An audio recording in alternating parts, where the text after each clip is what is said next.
So hello students, welcome once again to Purnang.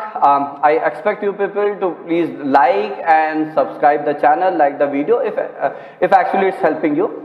Okay, see, that's the indefinite integral question. We have solved at least I think 7-8 questions on integral by now. Now see, I'm always trying to take up those questions which has some special substitution, some special method, and of course few standard forms which are really very important for examination. Now this is one type of question where this is based on the special substitution here. Okay. And the idea is, see, there's a general statement which I can give, and it is that the idea is if you have a linear expression in denominator along with the square root in which you have quadratic.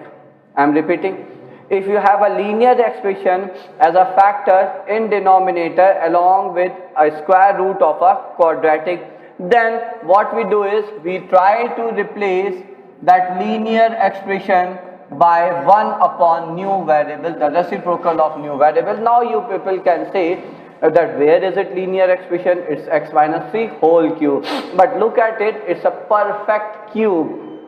Okay, so it's x minus 3 which is a linear expression whole cube. See, these are standard forms and methods, but we try to apply it at many different places also. So the idea of substituting x minus 3 by 1 by t came from there only. Okay, so it struck me because I knew that form. Now let's try it. So of course we need to replace dx, so which will be minus 1 by t square dt.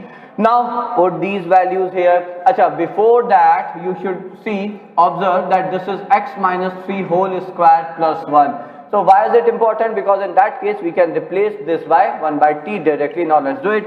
So the integral is, so in place of dx I will be writing 1 minus 1 by t square dt divided by 1 by t cube under root of 1 by t square plus 1. So what does it give us? So see, it will give t as a common factor in the denominator here. So you will be having t raised power 4. It will go to the numerator and you have t square dt over under root of 1 plus t square. Now see what a simple form we came to, isn't that? See, now now all of you know how to do it. So what will you do here is you will be just adding 1 in the numerator and subtracting 1, of course, to balance it. Okay, isn't that bacho? So now what? So you'll say, okay, I is minus times, so we'll break it into two integrals. So you get it, this upon denominator will give you the standard form 1 plus t square dt and plus 1 over under root of 1 plus t square with respect to t, and see, we have the standard integrals in both the forms. Which one?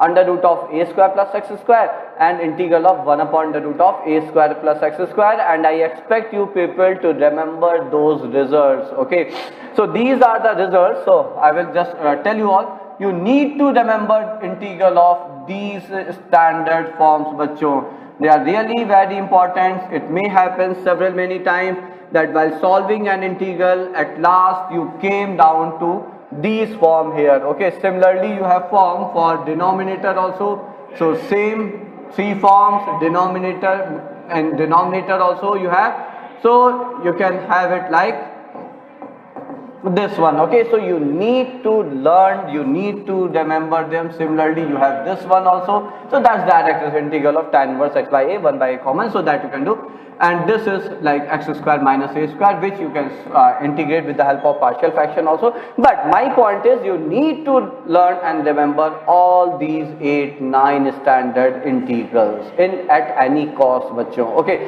and the idea is, see, I mean you can easily derive it, but will we rely on its derivation in examination? Answer is absolutely no.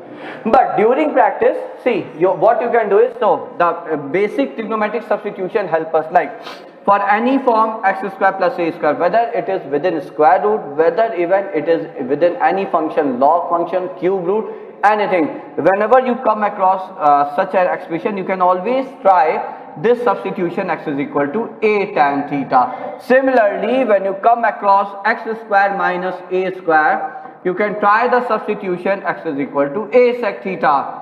And at last, when you come across a square minus x square expression, anywhere you can try this a sin theta.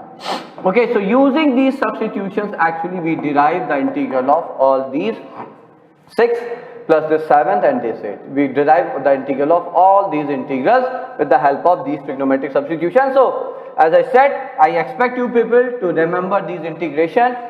Then you put the value, use those standard integrals, put the value and replace t by x. What was that? X minus c, I suppose. Yeah, t by reciprocal of x minus c, and you get the answer here.